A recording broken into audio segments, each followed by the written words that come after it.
Hello everyone, my name's Notepad Add-on and I write games for fun, so what are we doing today?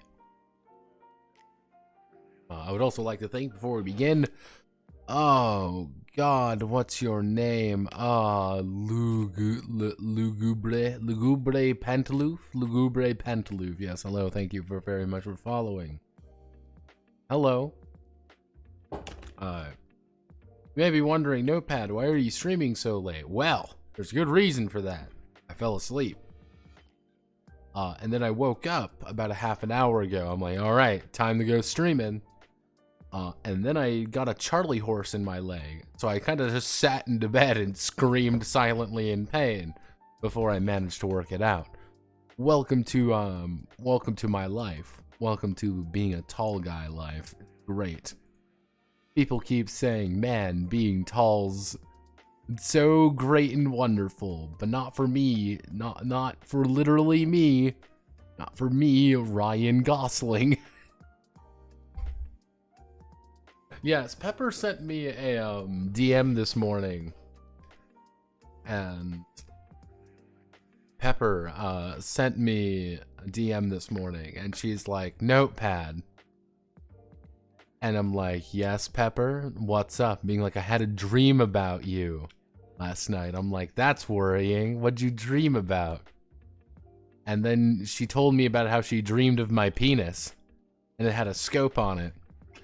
However, that's not the important part. The important part about this conversation is that I was Ryan Gosling. It's happening, boys. I've officially dream invaded someone to become Ryan Gosling. He is quite literally me. So what if a random woman is dreaming of my penis? I'm becoming Ryan Gosling. This is it. I'm Gosling maxing. Soon I will become, soon the Kenergy will flow through me. I will become the true, the true Kenlander. I love democracy. Why can't you just be normal in my dream? Well, Pepper, there's a secret, because I am literally Ryan Gosling. I think that's the problem, and that any single time you see anything about Ryan Gosling, you will automatically think of me, Notepad Anon. I think it's quite amazing. We are all literally Ryan Gosling. Exactly. People don't understand. He's literally us. We are all Knuff. And maybe that's all we need. But yes, hello, Kaloo. Today has been struggle session. You may be wondering, Notepad, why has it been struggle session? I have been trying to find a fantasy thing. I've been trying to find something fantasy. Now you may be wondering, Notepad, what do you mean by fantasy? Fantasy as in, I have 6 exact games that are set up and ready to go for the Notocracy. I have 6. But I realized something. I realized something terrible. I realized that I'm really bad at writing fantasy stuff. I just don't have a lot of fantasy settings when I don't have a lot of games built for fantasy.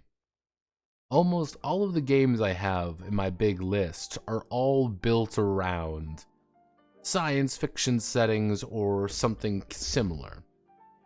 Such as if we consult the things Notepad Anon wants to do. I should really change this to the new one. But these are all of the projects that I've had like ideas about, almost every single one of them is either modern or science fiction based. The only like one that I've been like, I can make this like fantasy related.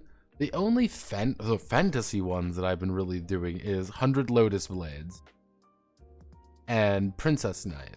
Those are really the only two. Everything else is like vaguely like supposed to be modern or vaguely supposed to be science fiction based of some variety. But nothing else. I've been having such like brilliant issues about it. That's the thing. I've had such brilliant issues because you don't think about it, but there's like there's so much fantasy that at the end of the day, I feel like I have no fantasy. I can't do fantasy game. Because maybe I'm compelled. Ryan Geese better. I'm also bad at writing fantasy. I'm also trying to write my own open quest campaign. You have zombies and ziggurats though.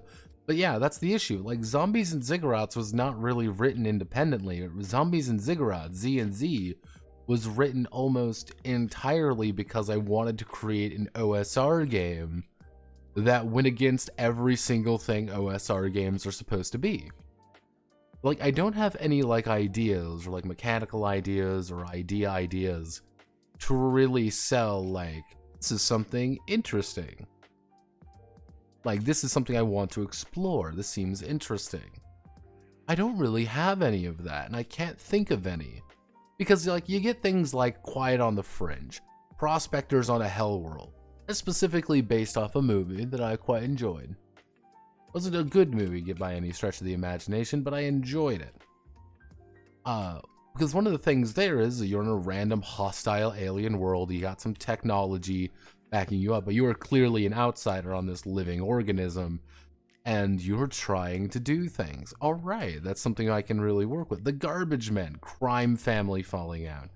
Awesome. You're just part of a giant crime family, and you're trying to do things. Hyperspace Rhapsody, Hypernova Rhapsody, all about space research, because I find that interesting. The Dad Game RPG, which was originally just going to be Hard Space Shipbreaker, the role-playing game. A Bridge Commander, very specifically about Evangelion, or the original Harem Combat TTRPG, eventually. Which you could argue to be fantasy, but it has its own very... I don't really want to word it. It has its own very distinct anime fantasy, which I kind of put anime fantasy in its own little category because it's very specific. Like, 100 Lotus Blades has been like such a reoccurring issue for me. And like, oh, hey, here's 100 Lotus Blades. Like, I understand 100 Lotus Blades. You get wish granting pig mud. Like, yeah, like, one of the things is, like, none of my ideas for, like, games really support fantasy. Or, like, my idea behind it is Noonie actually proposed it being, it's like, why don't you just convert one of your science fiction or, you know, modern games into fantasy? Why don't you do that? And, but, you know, like, it just doesn't work as well then. Or it's so obtuse where it doesn't really matter what the setting is because they already have such a definitive one. I would like to find, like, here's the fantasy game. Like, here's a fantasy. I think Tufty actually pretty well. Tufty isn't here right now because Tufty's a little bitch. But, Tufty's my little bitch. Don't worry. Mwah. Kissy kissy. I also like TTRP. Because anything short of fucked up feels overdone. You feel the need to start stealing ideas from folklore and twisting them. I'm like, is that really it? Like, just gotta do folklore stuff? Like, is that it? Like, but that doesn't feel right. It doesn't feel right. Green Knight has an RPG, though. That's the fucked up thing. Let me see if I can find... Yeah, that's the funny thing. A24 quite literally put out their very own version of it that's the weird thing. They put out their very own like version of this game. A24 specifically did, not anyone else, just specifically A24. You can buy the like Green Knight tabletop role-playing game. Why? I have no fucking clue. But you can. I have never been able to find it because it's like, who the fuck is like, oh yeah, baby, it's time for this. It's this is one of those games where I get like vaguely confused of why it exists. Never seen it in the wild though, so I might have to get Luca to start hunting it down for me. Esoteric knowledge of starting a witch ruling a kingdom. Like, I would want to find something that gives me something to work with.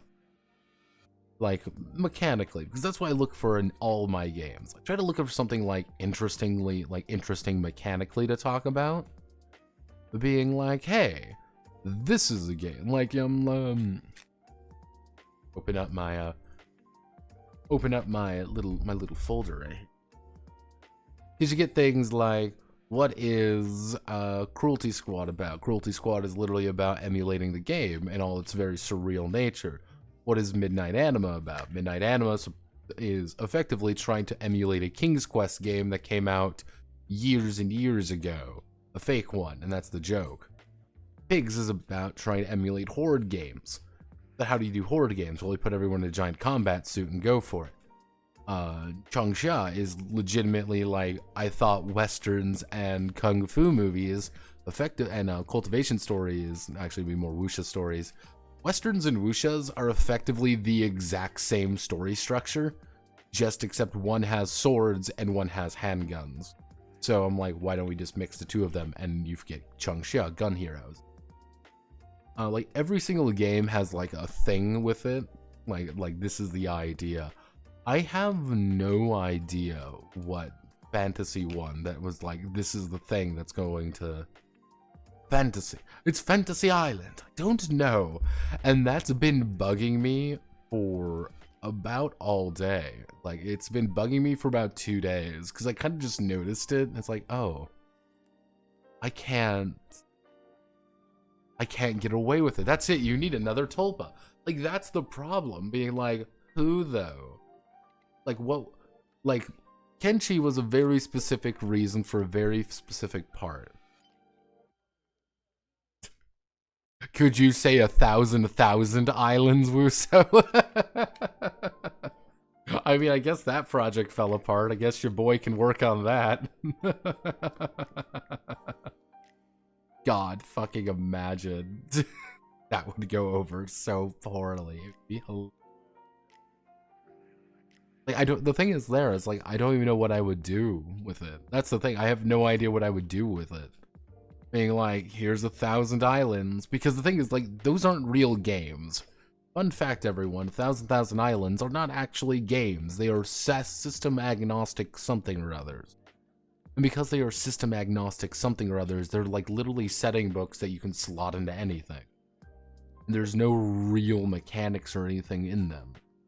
And it's like, what do you do with that? Like, try to put a book behind, like put a game behind it, but what's that game gonna be like?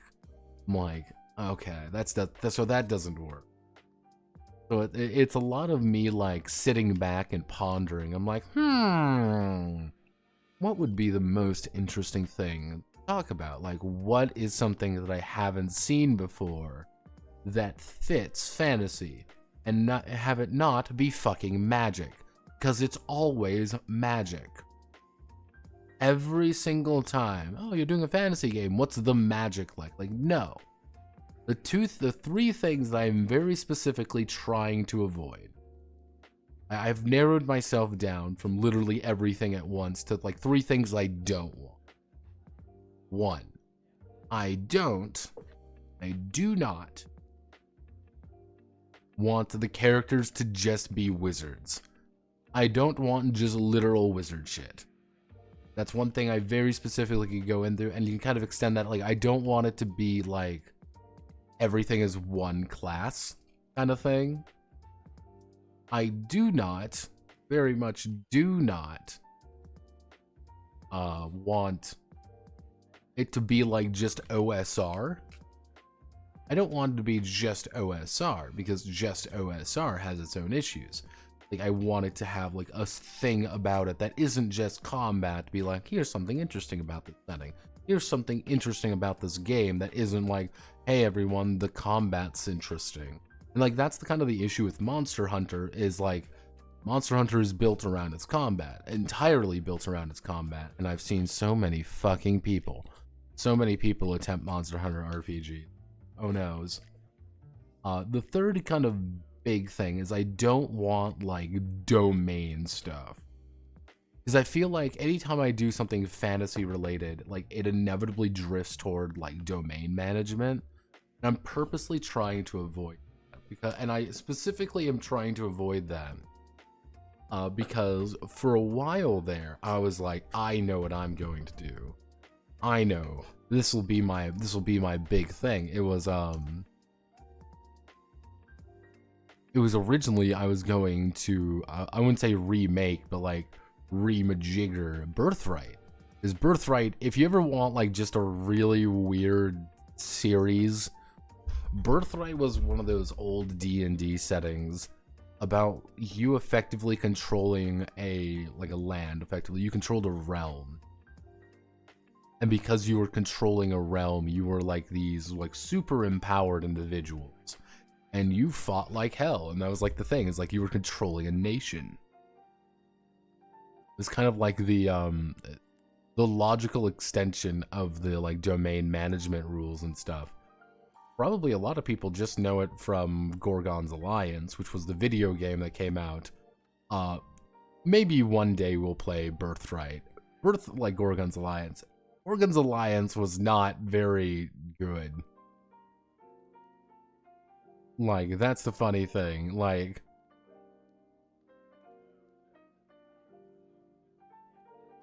this was not a very good game, but it was an interesting game. I've never really seen anything like it since.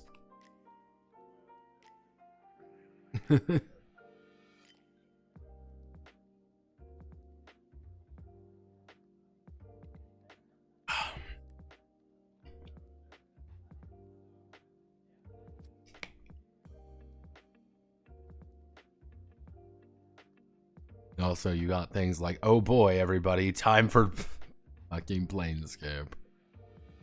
But like, I was like, I'm going to adapt that to the modern audience. I'm like, that's just terrible. Like, this just doesn't work. Honestly, if you want to do Magic, like fantasy settings without Magic that is general and not combat focused. Not even necessarily that. It's just like, I need something to like latch onto. That's the issue, is like, everything ends up very generalized. That's the thing. Everything becomes so generalized. And when I say, I want to make a fantasy game, it's like, oh, so you want to do dwarves, elves, hobbits, fucking orcs, all fighting alongside humans against something. And I'm like, no, that doesn't sound right. Like, in my head anyway, in my head, I have this very anomalous idea, but I don't know how to like verbalize it. Excel World. We are not doing Excel World, because if we do Excel World, that's just modern, or like, that's the issue, is like Excel World would be a lot more interesting as in a modern or sci-fi setting. It's just like, hey, this is a lot more interesting in that kind of setting. And it's like, god damn it, like, what's going on? If Magic isn't the focus / gimmick, what could it be? That's the question. Like, I have one fantasy game on here, but that was reworked from a space combat game. Because I was like, that's what immediately came to mind. Like, cool, I want to do a dogfighting RPG. Because I already did a dogfighting RPG, but I haven't done one in space, so I'm like, maybe I'll do one in Fantasyland. Like, yeah, that works. Oh, I think you might have Ryutama on the mind, where it is about adventure. Adventure! Yeah, but it's like, what kind of adventure? Do you just do like a hex crawl? There's hundreds of hex crawls out there. That's not interesting. Like, unless you like redo it, like monsters, fantasy creatures. Like, let's just tame magical creatures. Like, but I have Nautomons for that. That's the issue. I have a Pokemon game for taming magical creatures. It's like, god damn it. There's gotta be an answer. It's frustrating, isn't it? Like, that's the thing that bothers me most. Have you done ever done a dog fighting RPG with actual dogs? I'll thank you very much. I am not, you know, Pugmire's devs, nor am I the guy from the Atlanta Eagles. It has to be low fantasy. But like, that's the issue. It's just like, does it have to be low fantasy? Like, I'm not saying like, oh, no magic. It's just like magic can't be like this central aspect of the entire experience. Because like all my other ideas are like, you're a wizard and you're doing this. I'm like, no, I don't want wizards and shit to be like the central focus. Because that's easy. I'm like, but that's like that, like, what is the answer here? I don't know. And it's infuriating. And again, I want you all to be thinking this now, being less like, that is such a strange event. Reciteer shopkeeping simulator. I mean, that's an option, but I'm like, how do you make that fun for like a group of players? Like, oh boy, time to go on a standard adventure, but then sell everything at the shop? Like, I'm trying to think about this like, it has to be accommodating for tabletop. Like, that's always my idea. Like, and like a lot of my other settings that I've written that are distinctly fantasy or fantastic usually are so focused on a single type of story or a single story that doesn't really work. It's infuriating. Generally speaking, it is infuriating because I know there is something and I don't know what it is. But today we are instead going to be working on fixing this up. This is the Notepad narrative framework, the N2F. This was written entirely because I fucking hate PBTA. And someone said, oh, you can't write narrative games. So I did, and that was the joke. I wrote a narrative game very easily, in fact.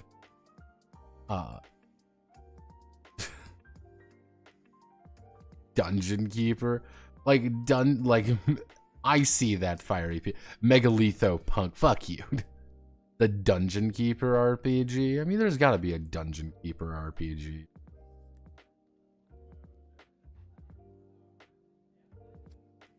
I mean, by sheer technicality, if you want to be... Yeah, there's kobolds on Craigslist. Dungeons Local 001, you know, compatible with 5e. Like, that's not even like a thing. But then you also have the you also have Wicked Ones, which, mind you, I don't much care for. By the way, I'm not a big fan of Wicked Ones because it doesn't live up to what its promises. Like, this already exists. It's like, there's got to be an answer here. There's got to be an answer. There's got to be a reason for something. But I don't know what it is.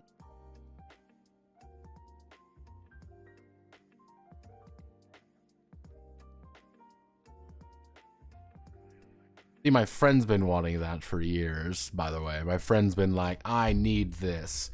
This is the thing that I want. I'm like, no, it's not, you literal baboon. So, yes, welcome to the Notepad Narrative Framework. Literally a game built for, built to say, fuck you, I can write these kind of games. They're very easy, in fact. But hey, that's half the fun, isn't it? Welcome to Okasan's Big Happy Family, otherwise known as legitimately this is a game about being the feds. Because I thought it was funny. I've had this idea in my head for a while. So, let's see, we want to do...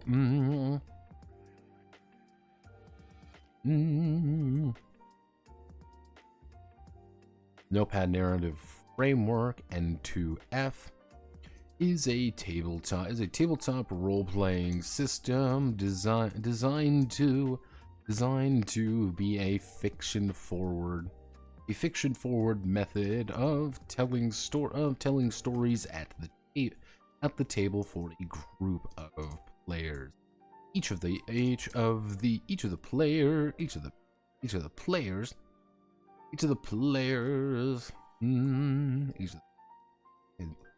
players will take the role of a avatar. We'll take the role of a avatar, allowing them to interact with the world, and embody their personal problem, and letting them interact with the world and act out their desires and issues with their desires. Each avatar is a unique individual with their own story to be told, and problems solved. One player will play the arbiter. One player will play the arbiter. The arbiter will play the arbiter. The arbiter's job is to both judge and mediate conflict with the avatars and the game. In other systems, they may be referred to as a dungeon master or game master. But here they act as mostly a judge for the actions of the avatars and the situations they find themselves. The Notepad narrative framework. I'm going to need a really dumb name for this as well, so everyone get those thinking hats going.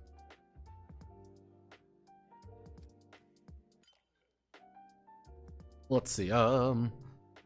Kobolds and Craigslist sounds like an RPG that stay-at-home moms play with each other via group call. Literally have to go out and occasionally recruit more monsters. What's the plan then? What do you mean, what's the plan? There really isn't any plan. Until I kind of figure one out, I'm kind of delaying it.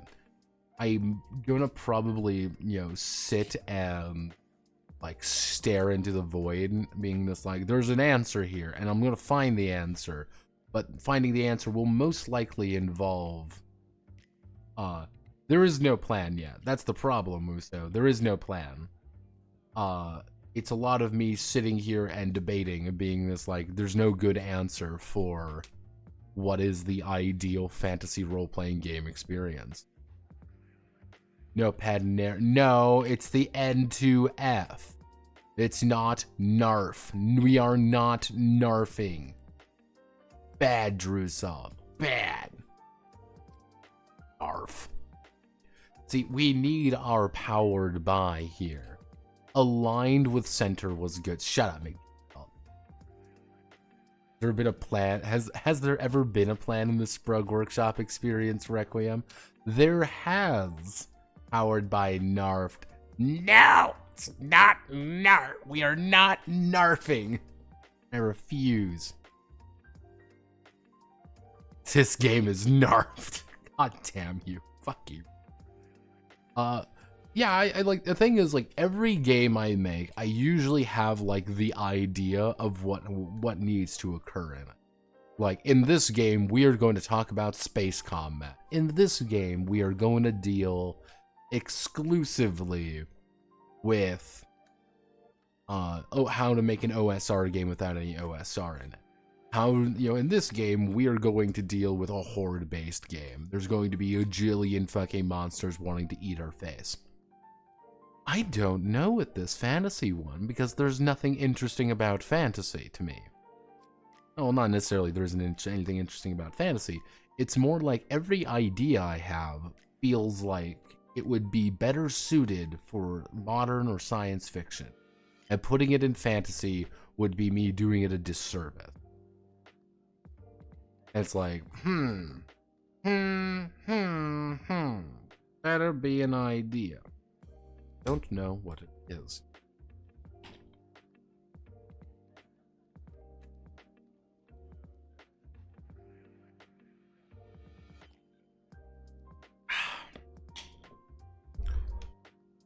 But yes, let us continue. Let's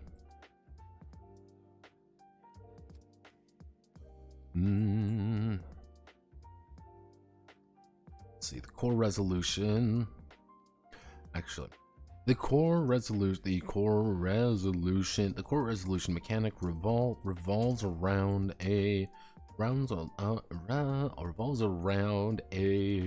dice pool of D6s, or six-sided dice. There are 3 instances when the arbiter will call for a would be a good rather than check. Test. Test, check, judgment, decision. I think I have to go for tests. Like tests. That works. Let's see. This is when the arbiter will call for a test. A test refers beat narf. No, we are not narfing anything. Nothing will be narfed. Test refers to a situation when the dice are needed to determine an outcome cut, or assist in determining the outcome, or to assist in determining the outcome. Then we have snap tests. Let's see. This snap tests are the moment to moment instances where the avatars need to determine something quickly. Planning tests, yes, have the avatars roll the result before entering the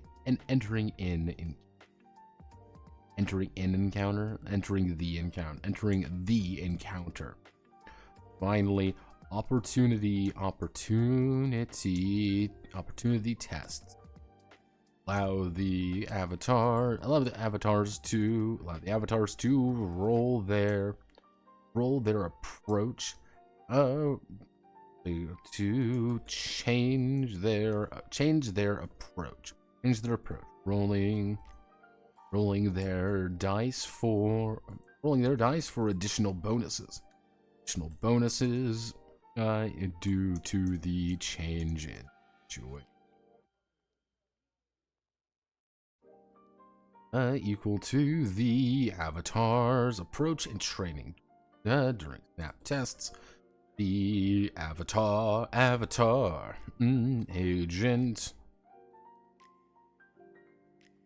agent avatar go. During snap test, the avatar will score successes. If they roll a 6, die. Only a single success is needed to pass. Planning test. Now the avatar roll their dice and keep a number of successes from 4 to 6, allowing them to use these successes in the encounter. Opportunity tests allow the avatar to either take a different set of approach and training, or re-roll their failed planning dice in encounter. Yeah, this game is very strange, by the way. It's a very just I wouldn't call it like unnatural, just it's a very different kind of game that I'm used to writing, and that was the entire point of this game, was I want to create a game that I've never really dealt with before, and this is it.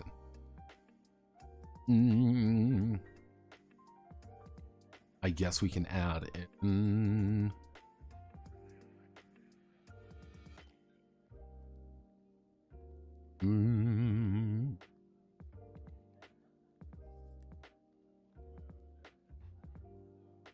How do I want to?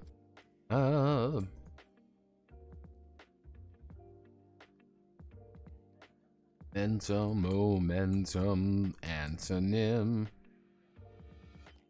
Slowing, delay, stoppage, block, hindrance. Momentum and hindrance.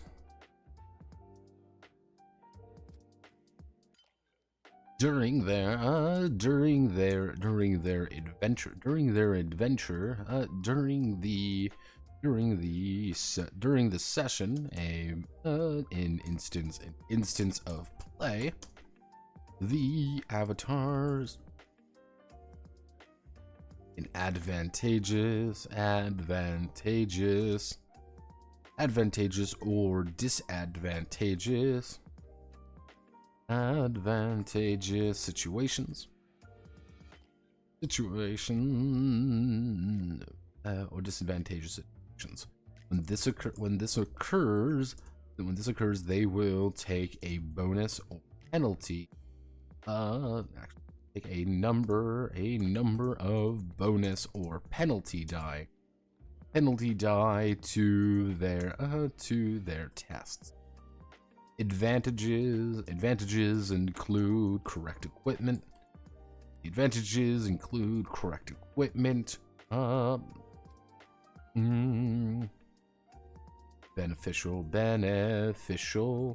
Beneficial situation. Or clever planning. Disadvantages. Actually, a momentum. The avatar gains momentum. Momentum when correct equipment or planning is used. They will add a D6 to their test. Hindrances include negative situations, include adversarial situations, or planning, or outright difficulty of the moment. These will remove a number of D6s from the avatar's from the avatar's test. Oh. Easy peasy lemon. Penalty die to their test. Game momentum, beneficial situation, adversarial situations. Boom boom. That's all we know about. Boom boom boom. I want you in my room. Together. Players are called avatars. You need a sample setting that's just not Avatar. James Cameron, Nickelodeon, or a mixture of both. Honest to God, I could probably just do both and nothing changes. Because this is a complete narrative bullshit system that can be adapted to just about anything. Let's see. You want to go down here. Avatar creation. Avatar. So, let's see.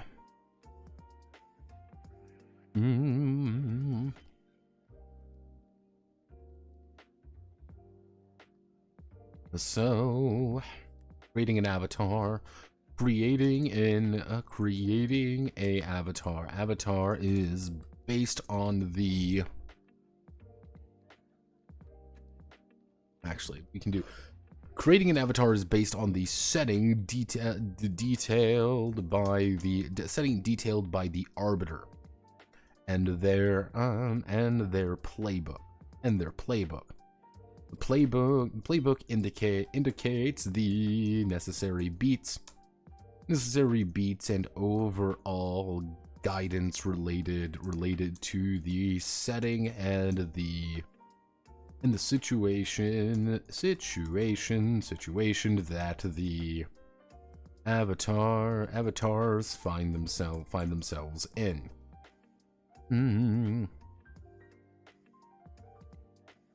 Each of the avatars will then have their let's see, these are specialties. Oh, actually, we'll have their how do I want to work? You have your playbook, which is pretty much like your thing. Like, this is the setting. Like, this is the setting you're dealing with.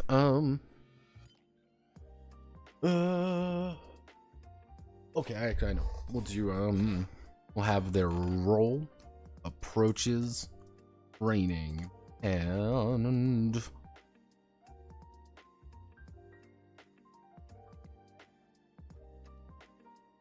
quirks and metrics. Let's see, each of the avatars will have their role, approaches, training, quirks, and metrics. Go, creating an avatar is based on the settings. So we go here, we automatically plug in. Oh, not there. We go here. So if we go all the way up here,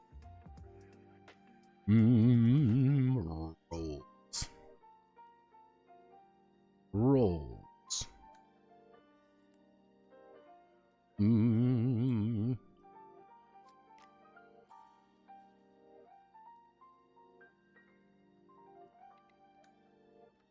Kuda.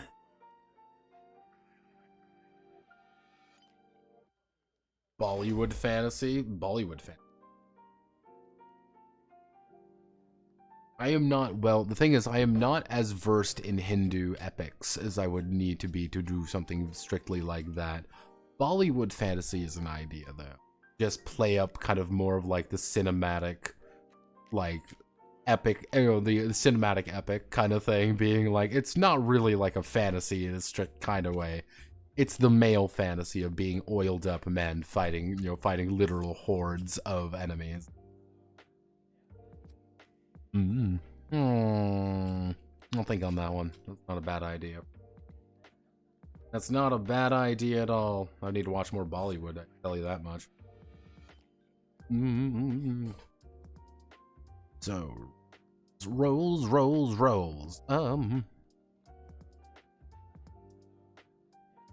An avatar's role indicates their station and situation in the playbook, in the setting playbook. Roles indicate their situation, their station and situation in the setting playbook. Depending on any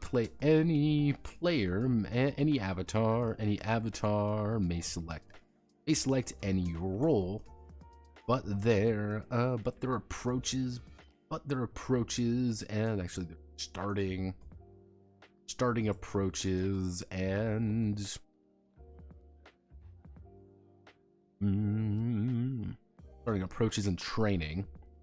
training will be similar. Each role is assigned a pre-selected series of approaches training.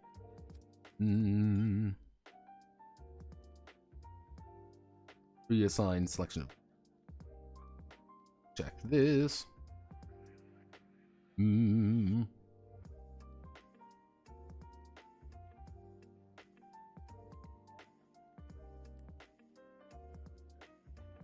Actually, a pre-selected series of training.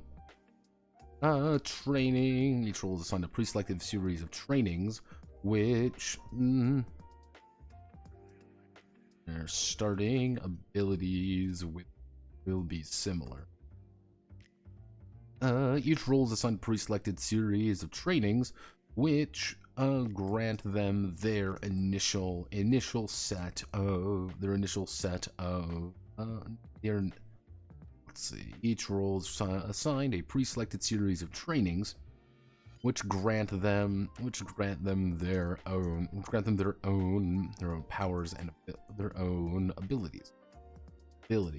They are, however, allowed to distribute three additional points of training into any points to any of their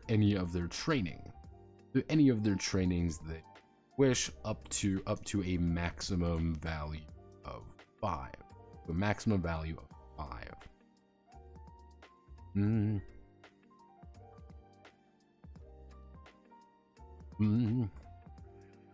Each role, if they will have, they will have 2 items.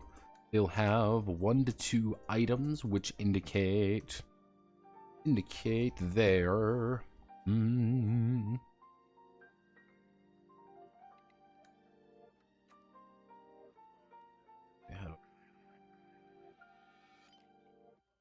metrics thing.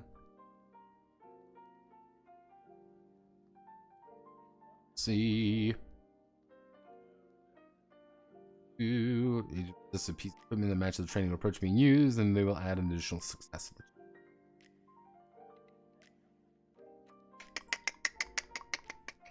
Let's see. They will have one or two. They will also have one to 2 pieces of equipment. Tied to their tied to their role. Each tied to either a approach or training. These items will be explained further in the equipment section. Okay, so we've kind of here's a big thing of what these are, but now we're going to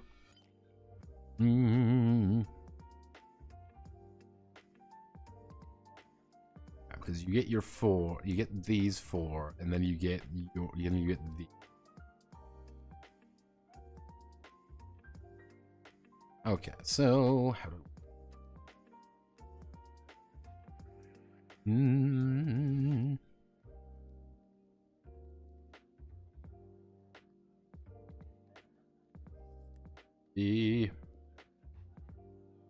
why there's so many splat books of character creation while there's none for DMs or campaign creation? Generally speaking, character stuff, there are more players than there are DMs. This is the most universal fact of life. There is, generally speaking, a shit ton more players than there will ever be DMs. That has been a consistent problem in our beautiful little industry for literally years. And nobody wants to be a DM. Being a DM sucks. Literally in any other situation, it sucks. And you're like, well, I love DMing. You're a weird one. You're different than the others. You are the exception rather than the rule. And because of that very fascinating series of events that you have to now deal with, you have this, how do I want to word this? You have this situation where players want more stuff because they're going to be the ones buying books. There are more players than there are DMs, and if you have a more of one customer base, you're going to sell books to them. Because if you really look about all these different splat books and stuff that offer character race options, what they do is here's how you can play the giant bird man. He's super cool and all these. And then there'll be 2 pages afterwards being this is how you can integrate them into a campaign. Hey, here's how you play a gigantic snake man. Here's how you can integrate them into the campaign. Hey, here's this. Here's how you can. them into a campaign. Like, they have to give you the DM and campaign creation stuff inside the splat books for the players. Because if you just give DM stuff, no one's going to buy it. More specifically, a very small amount of people may buy it, but why would? Even in things like the Dungeon Master's Guide, selling player-facing options was a mistake. Well, what else are you gonna sell? Like, I think that's one of the other issues that people don't tend to think about. Like, what do you sell in a tabletop role-playing game? Really, what are you selling? You are selling you're selling a game with more pieces. And it's like, cool, here's this game. You need to buy one book. You need to buy a single book to really get people to actually, like, play a game. You need to buy how to, like, the core rulebook. Once you've done that, nothing else matters. Like, that's the funny thing. So, what do you sell to other players? That you want them to buy more books, because that's how your business is built. You sell them more options. And who are going to be the ones playing the most? There's going to be 5 players to 1 DM, so you're going to sell it to the players. And then the player brings it to the table, being like, hey, I want to do this. Here's this. Like, the thing with, like, Monty Cook is, like, Monty realized this very early on, and he realized there are more players than DMs. And so he was like, we're going to appeal to players. We're going to make it so you can make stupid, overpowered builds very easily. We're going to give you the option to buy more books for more things, for more power. Because that's what they want you to do. If Monty Cook had it his way, you'd be buying fucking...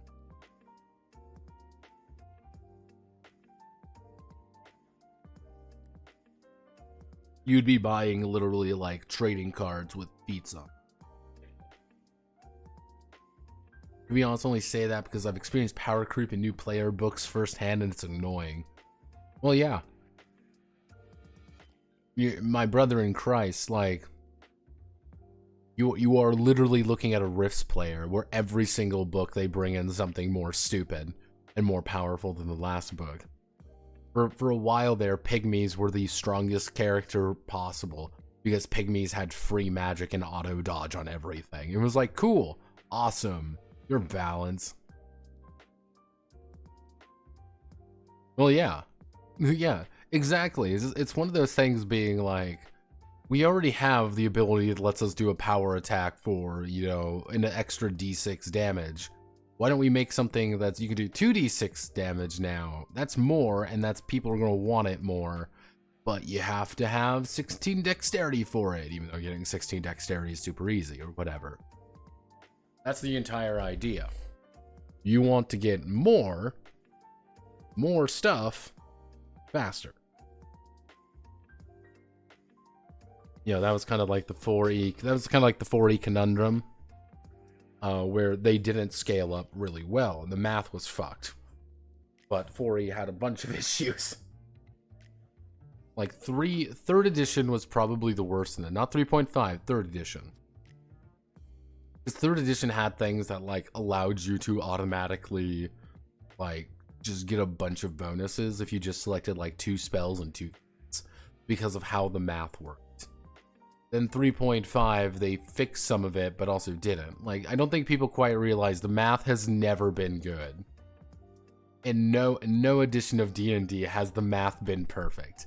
Because there's no such thing as a perfect math game.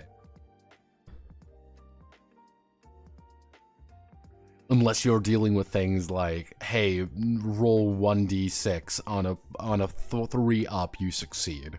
Like, yeah, the math's perfect then, because you automatically know your success chances.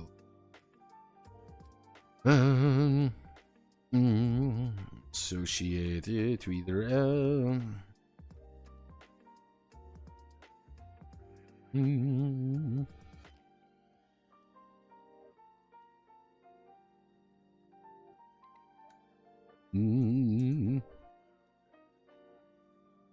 Below are 3 example in a full playbook. There will be 7, 8, 7, 8. There will be 6 to 10 separate roles. 10 separate roles. To enjoy. 6 to 10 separate roles to enjoy. Here's a full playbook. And you could argue that, you know, Okasan would become a playbook. Like, that's the thing. It is a playbook now. So if we want to do this correctly, we're going to do this. We're going to need to do table 1, 2, 3. We're going to do that. So we're going to put this, and then we're going to, okay. So,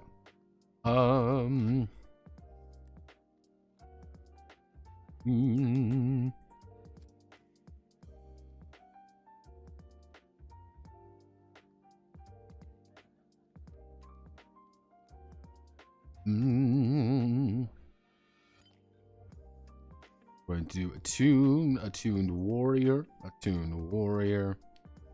We are going to be doing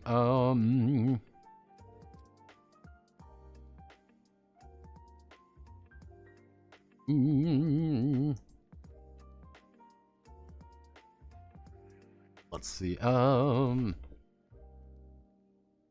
Go attuned warrior, lonely soldier, a chosen hero. So then we're going to be dealing with our very basics write-up, story write-up for each of these. So a warrior attuned to the land and the planet, allowing them to navigate its fauna and protect it from outsider and navigate its fauna and protect it from outsiders. Natural leaders and natural leaders and fighters.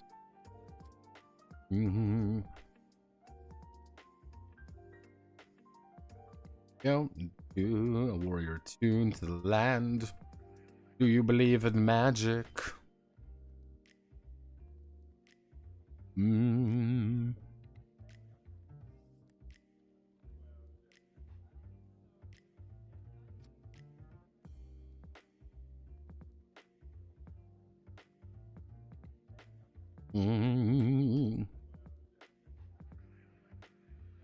Actually,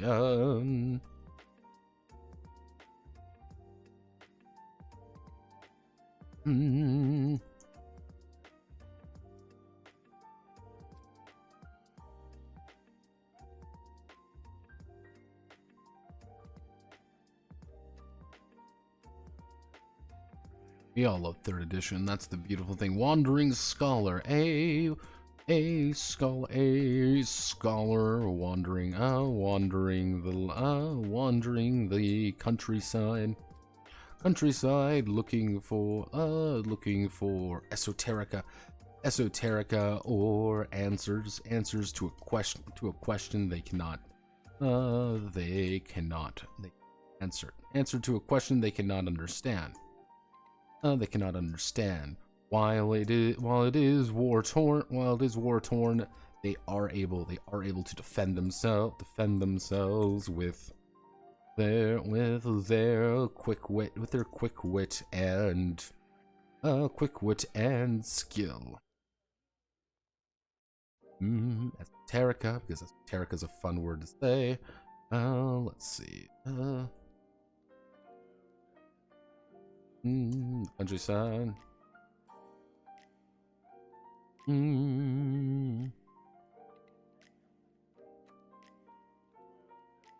War torn. They are.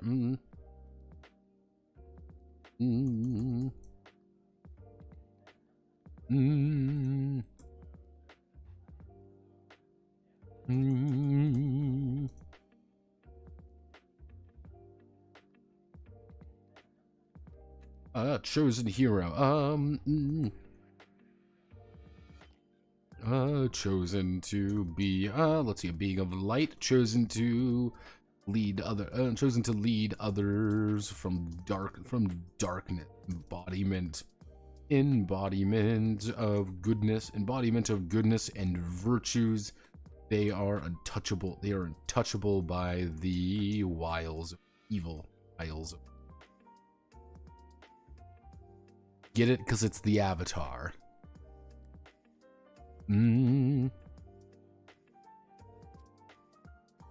It's the ultimate Avatar. Then we have to do our stats. So let's see. We want to do empathy, learning, operating.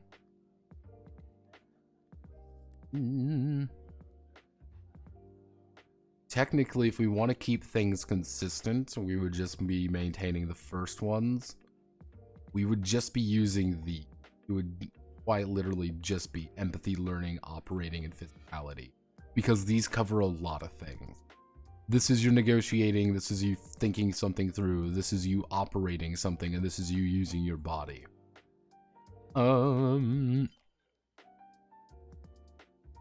Actually, fuck it, let's... Why not? One,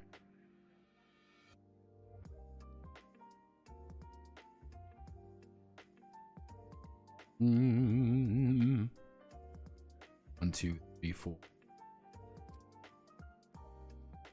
5.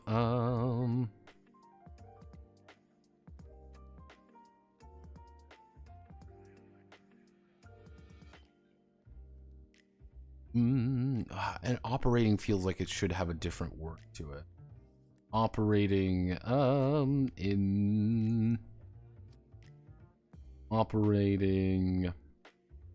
internet. Work, make, go, run, set off, utilize, deploy, handle, control. I guess handle.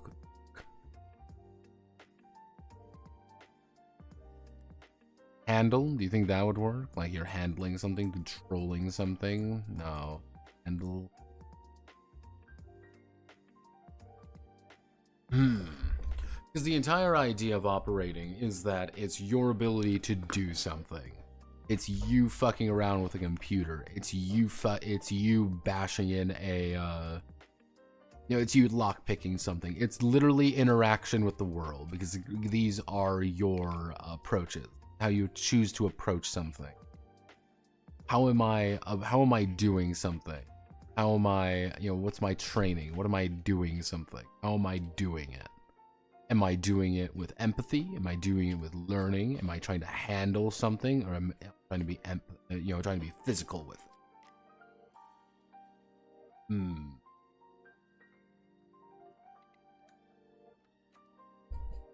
What would be like interacting? Like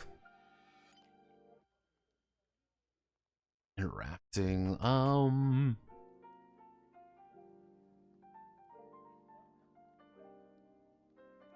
Manipulate? No, manipulate sounds too long. Drive, steer, guide, pilot, control, deploy, utilize. Utilize is you're using something, working, wielding.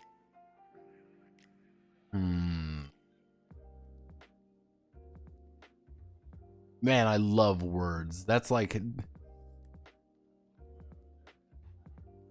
it's one of those things. It's like 50% of all game design is like, hey everybody, guess what? It's fucking time to name something, and I'm like, I have no idea what to call this. Operating, handling,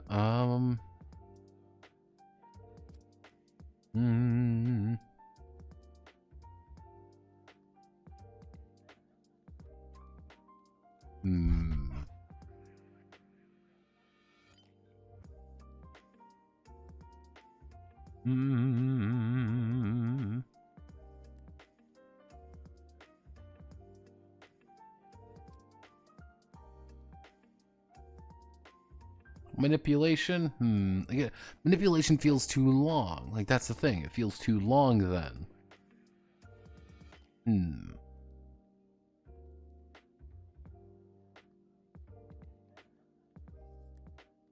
Hmm.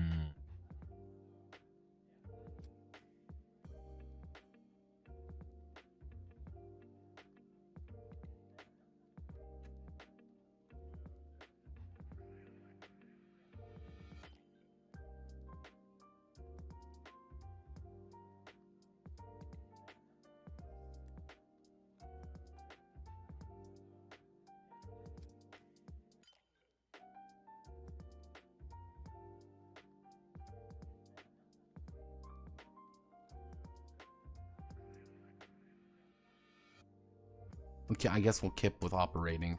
Handle, interact.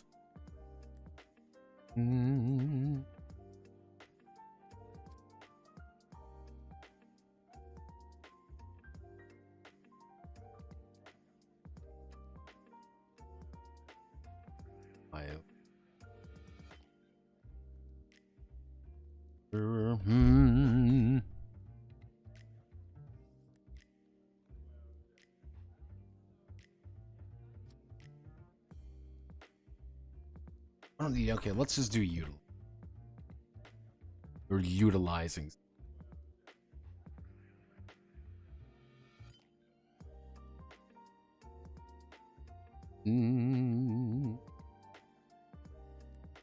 Because you're gonna utilize something. Yeah.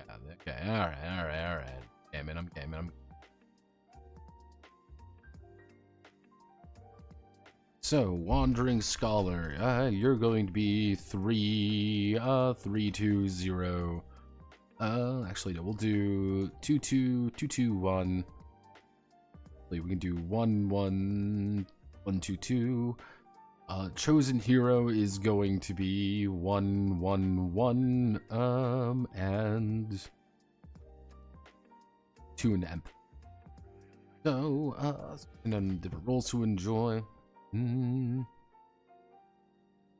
Grant them their abilities. Each role has a total of 5 training points already assigned. They are, however, allowed to distribute the additional points in either training up to 5. So we do then our equipment, ancestral spear, physicality,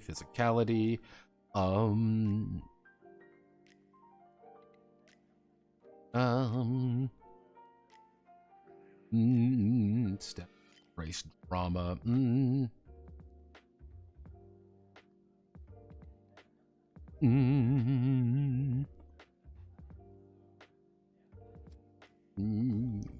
mantle, drama, which Wandering Scholar is going to have, tome of various notes, which is going to be and then we are going to have guidebook, which is going to be logic. And then the chosen hero is going to have righteous, noble crown. Actually, hero's crown. Hero's crown, which is going to be all empathy. And then we are going to have, actually, we can probably make that a drama. There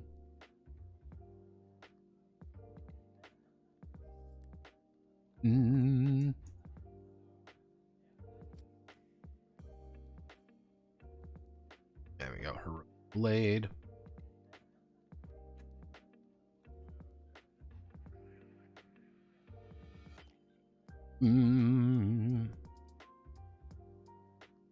Yep.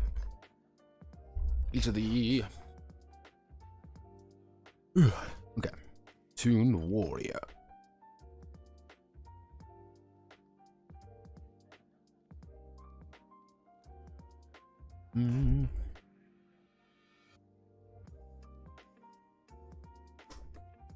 As you can see, as Each of these can be used interchangeably,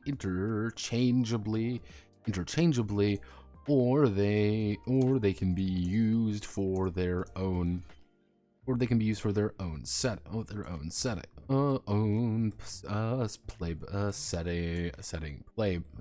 playbook. These are the springboard on which a player will modify and choose their avatar ethos. Creating a role is assigning the points to the various to the four trainings,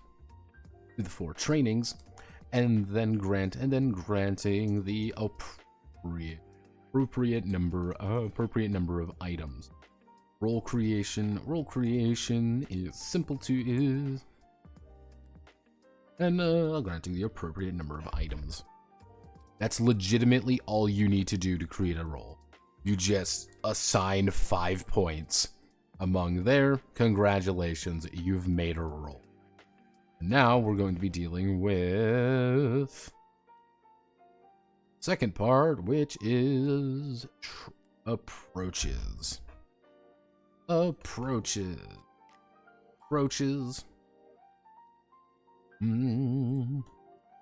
approach is the method on which the avatar will enforce their will onto others and the world. Each approach can be applied to the training of the avatar. Can be applied to any training. Let's see. Each approach can be applied to any training of the avatar. Allowing them to further navigate. Let's see. These augment the change the nature of the training.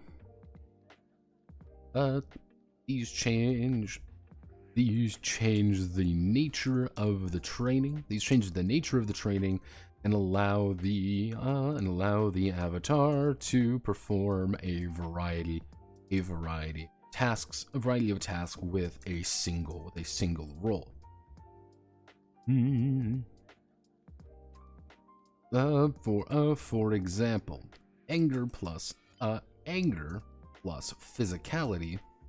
Physicality can mean the avatar is attacking an opponent, is attacking a target just as much as it can mean kicking down doors to find their enemy, find their rival.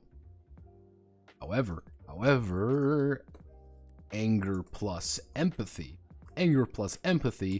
can be the subtle art of intimidation applied to a target,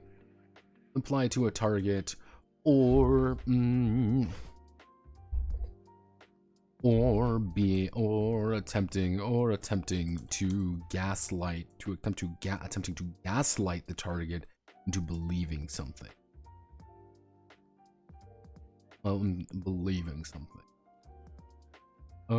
creating an avatar, they have 10 points to distribute among their 4 approaches. Each of these molds the avatar into a different state of being with their own personality and quirks. Their own personality. Each of these can go to a maximum of 5. Each different state of being with their own personality, different state of being, coloring their personality and outlook. An outlook on the world.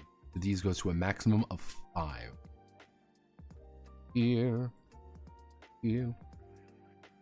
Side. Creating an avatar. Avatar. I need assistant. Avatar. What are you doing? Avatar, I need assistance. Avatar. Please, Avatar. Let's see.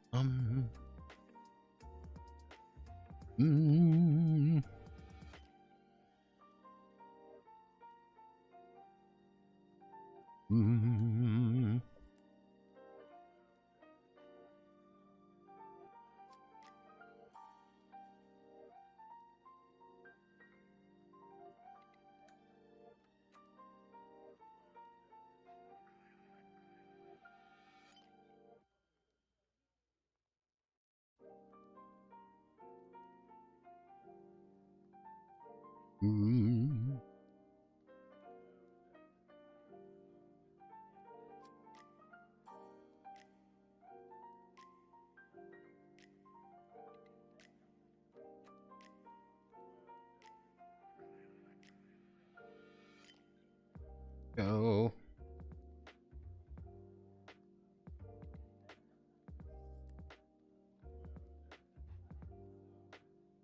Do this.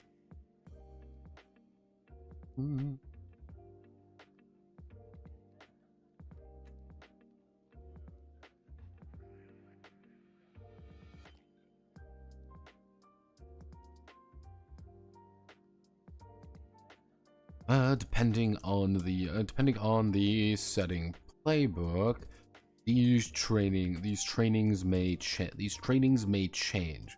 For example, the attuned warrior.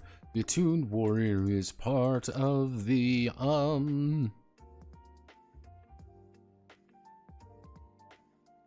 new Gaia experience.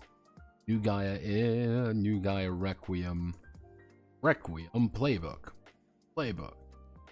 There, as a native of the planet, they may have the trainings of would be not empathy, it would be attunement, knowledge, it would be knowledge, attunement, lore, warrior, and spirit.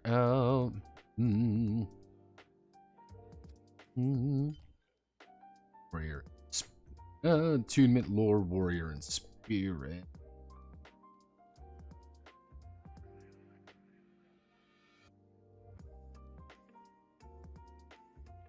Here.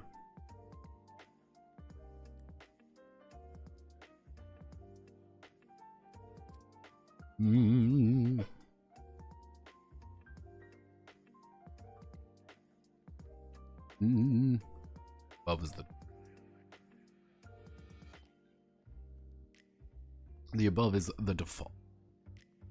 And training, we go to approaches and have our basic approaches. We do bounce, we here, we this, we go bump. What's up, pussycat?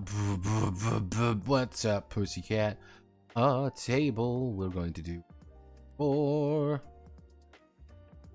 Okay, we're going to be anger, drama, race. The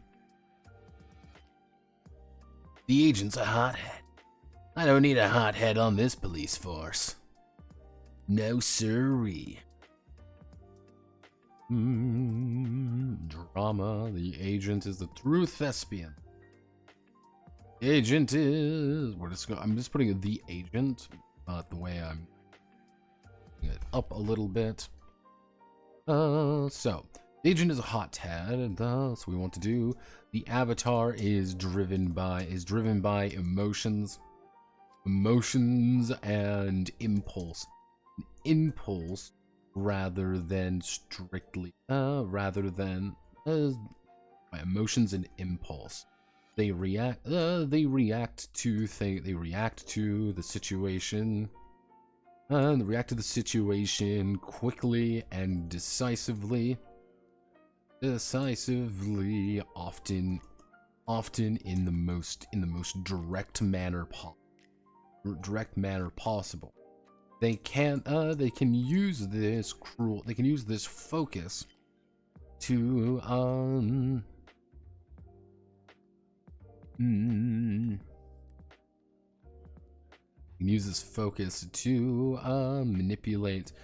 manipulate and overpower others. There we go.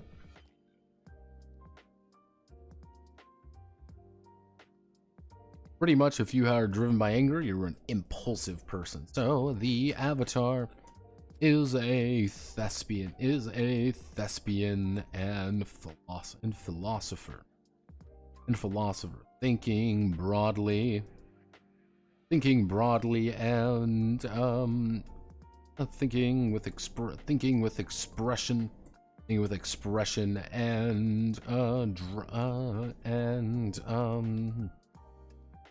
and empathy to thinking with expression to demonstrate their reality to the world.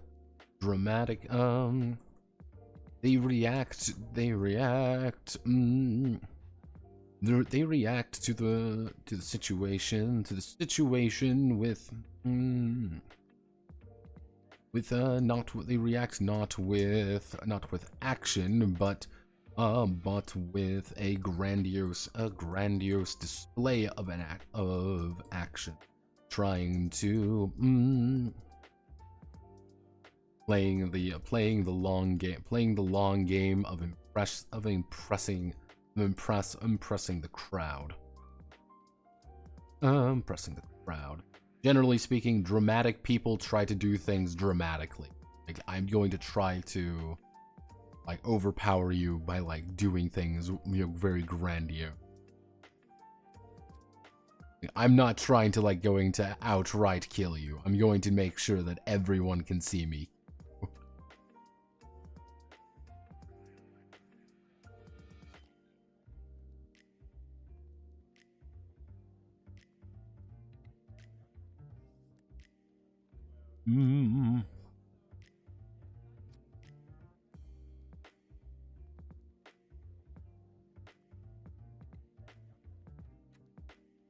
So,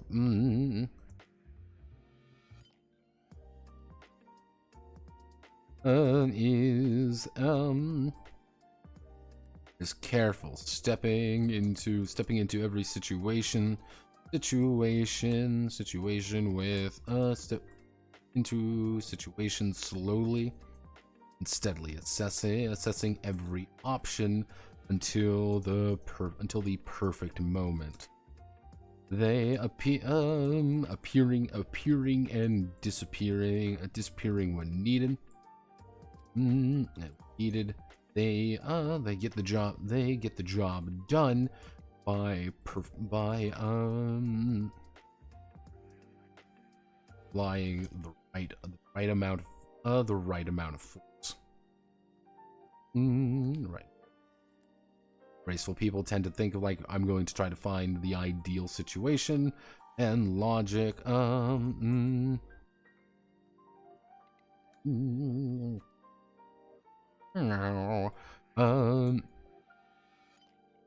with cold calculation.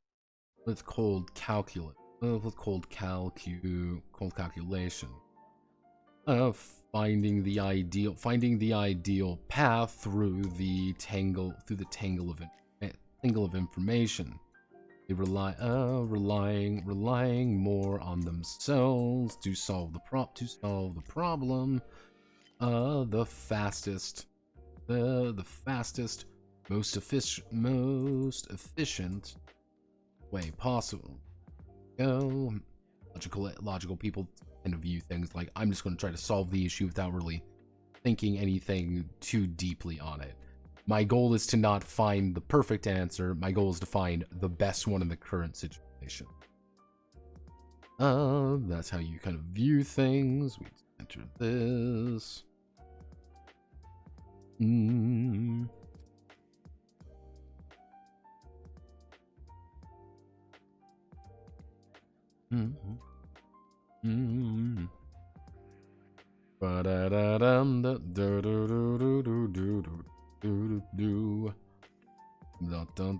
Mr. Sandman, bring me a dream.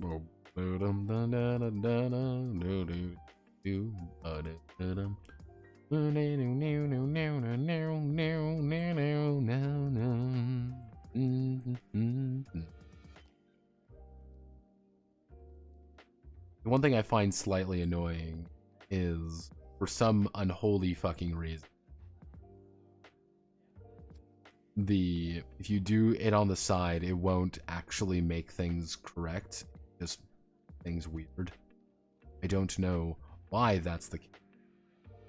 Kind of see this line right here. I don't know why it does that. It is very infuriating. There we are. Okay, so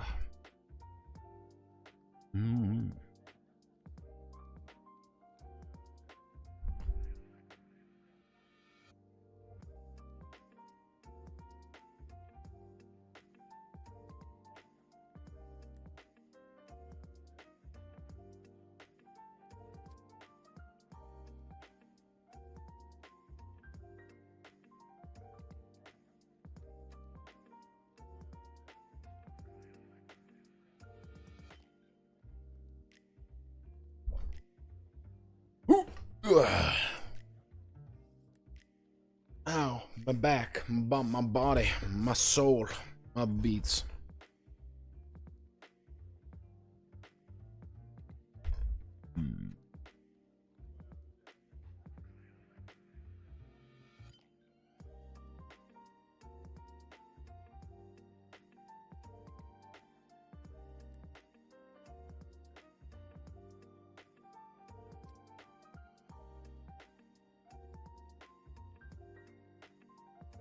What's the thing? How do I want to do it?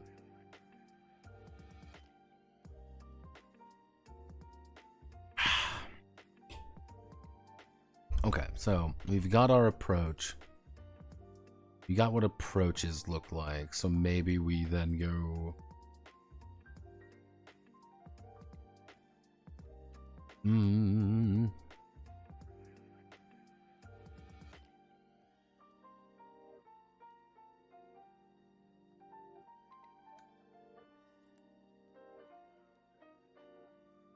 Approaches are the how, training is the what. Training is broken down into 4 broad categories. Training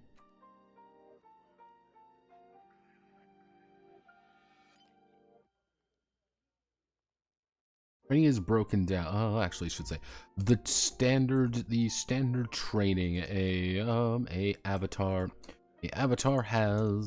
is broken down into 4 categories. Empathy, learning, physicality, and utilize.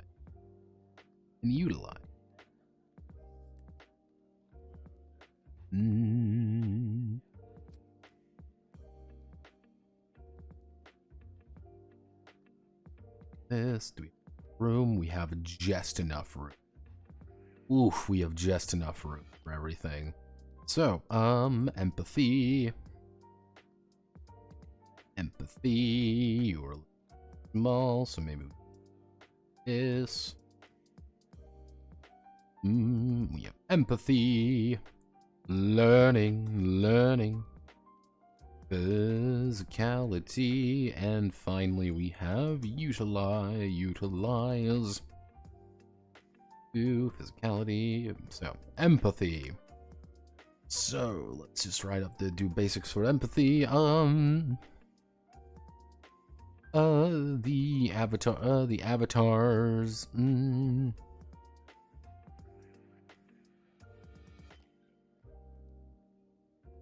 The Avatar's innate ability to deal with innate ability to deal with others, as well as their natural charm. The Avatar's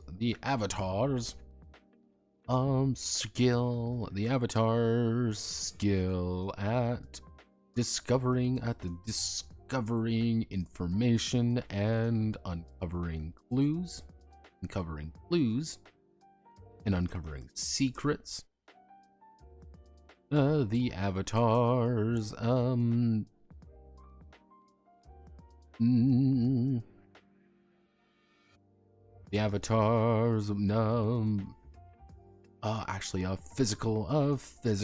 physical strength, as well as their endurance the Avatar's understanding of interacting with objects and the environment. So we go to Avatar. Welcome to the Avatar. Have a look around. I love Avatar. See, I never was a big fan of the Avatar series. The only thing I really took away from the Avatar series by James Cameron is that the people are blue and they have sex with plants. That is like all I really took away. I'm being like, there's more to it than that. I'm like, yeah, what is more to it? That's legitimately all you really need to know about it. And like everything else feels super secondary to it. The fact that like, yeah, they have sex with plants for superpowers. Like, well, if they're not superpowers, being like, what are they then? What are they? Being like, well, their natural connection to the environment. Being like, what does that fucking even mean? They fuck plants. And that's all that happens. If the setting playbook demands separate training for the avatars, note it down. Make sure to clarify what is and is not applicable in certain situations. Let's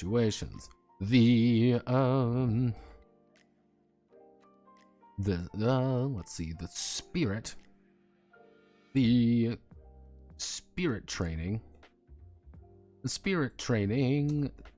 for example covers the avatar. Son of a bitch, can we get some size somewhere? We do 8. Let's see. So, for example, the spirit training, for example, covers the avatar's innate connection to the spiritual world, as well as their connection to others around them. It is part mystic and part empathetic. There we go. So next we're going to part empathetic. C is a good thing to have. Quirks. And that's all anyone took away from Avatar. No one remembers a line of dialogue. Just pretty pictures. Having sex with trees gives you superpowers. Like, I remember the mechs. I remember the main guy the main guy was disabled. Differently abled. I believe that's the correct term now. And I know Sigourney Weaver was in it. Those are the things I remember from it. Can I tell you like the overall plot beats? No. I haven't even seen Avatar 2. I just know it's blue. I know Spider is in that movie. Yes, I know Spider. I know the kid. I don't know why he's there, but he is. Like, hi, spider. You are a character. It's very wet. Well, yeah, it's the way of water. Come on. And in this one, it's very wet. There's water involved.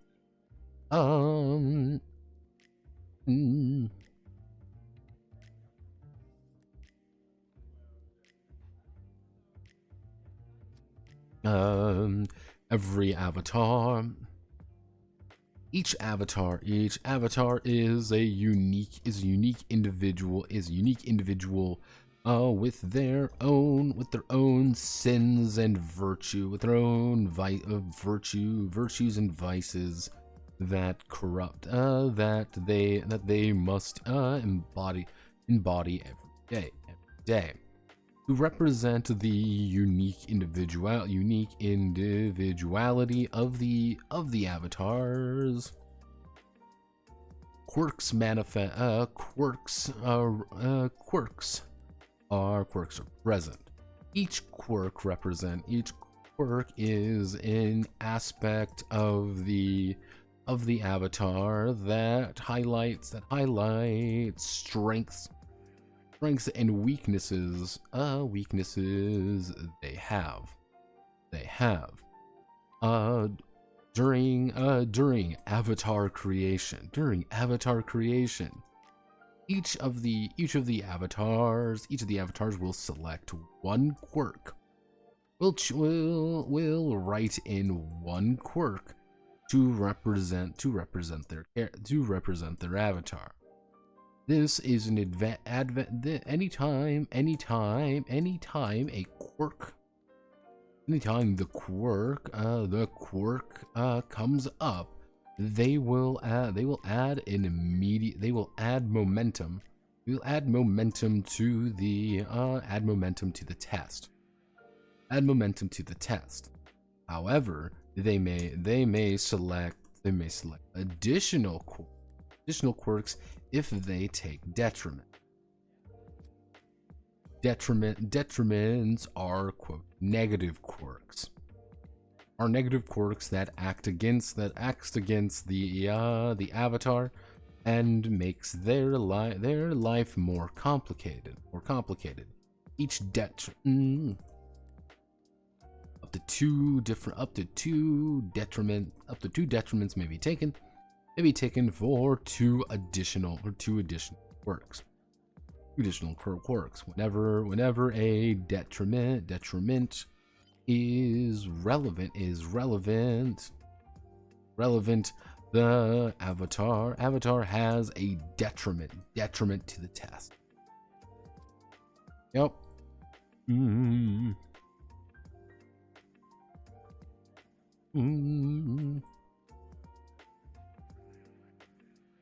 Up to two detriments.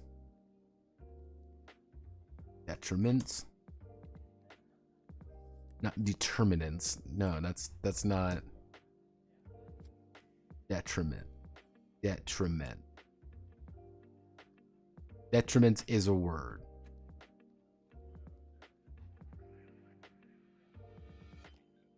Two detriments. That's two. Has a hindrance. It has to be a hindrance to the test. What we can actually do.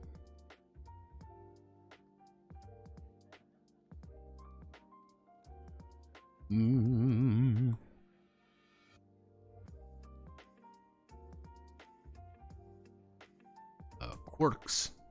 Detriments. Quirks. Detriments. So, let's see. Impeccable aim, keen eyesight, polyglot, terrifying visage, hideous, claustrophobic, bad leg, weak to women, functional mute, misandrist, honored warrior,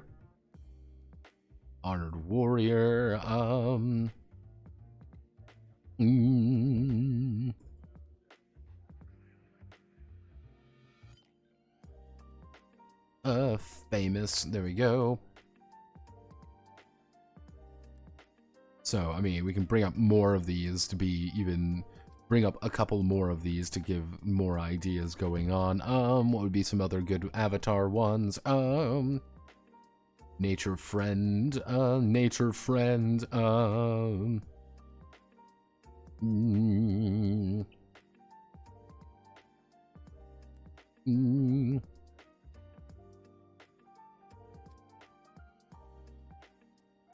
eyes, let's think,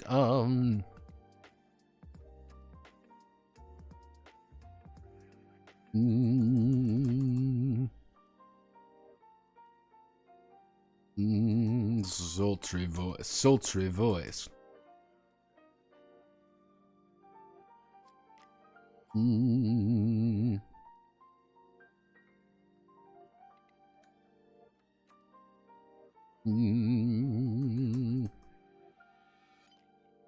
Punctured lung.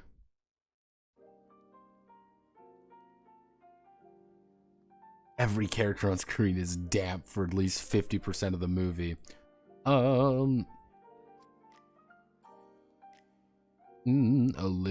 Olympian athlete.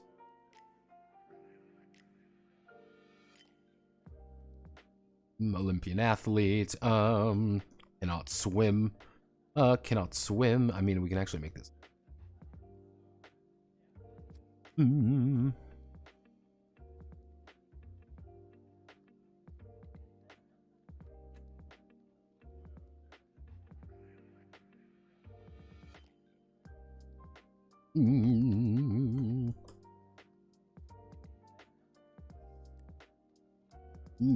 Terra would be a Gaia bird rider,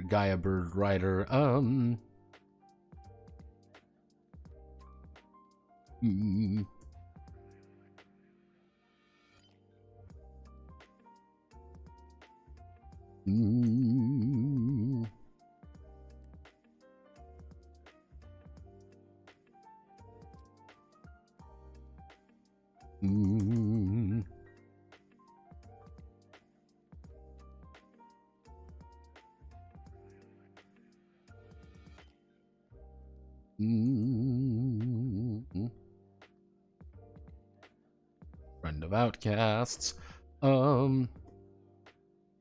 social pariah. There you go. Kind of like, these are just things that you have that you know, that anytime it's just like, well, hey, because I am famous, we have an advantage here. Because I am famous, we have something here. Because I am this, we have a, we have a thing because I am in fact this. Because I am in fact a, friend of all outcasts, we have an advantage here.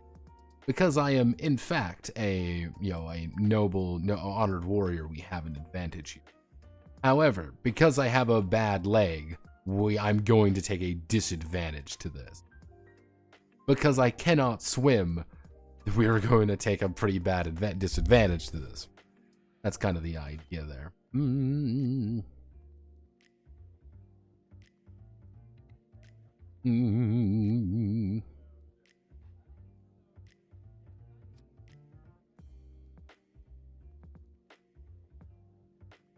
Let's see.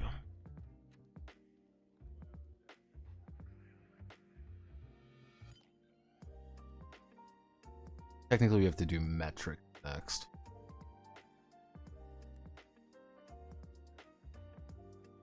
Okay. Here's what I'm going to do. I'm going to call it here for right now. We're going to finish this up pretty much on Monday. This is going to be super simple, and on Monday we're going to transfer to start doing something else. Because there's like 4 pages. There isn't really that much to do left, but I need to do something, and it's getting very late. So, yep, that's that. Thank you all for being here. Godspeed, good luck. Tomorrow, most likely, we will be doing a micro case on a game. So stay tuned for that. Probably be around the normal time cases happen, so get ready for something a little different. I don't quite know about this one. I'm going to go over it tonight, and I am excited. Let's just say that. I am excited for this game because it's a game that kind of popped up out of nowhere, and I'm like, well, oh golly gee, I need to go over this one. So, thank you, Godspeed, good luck, and have a wonderful your night.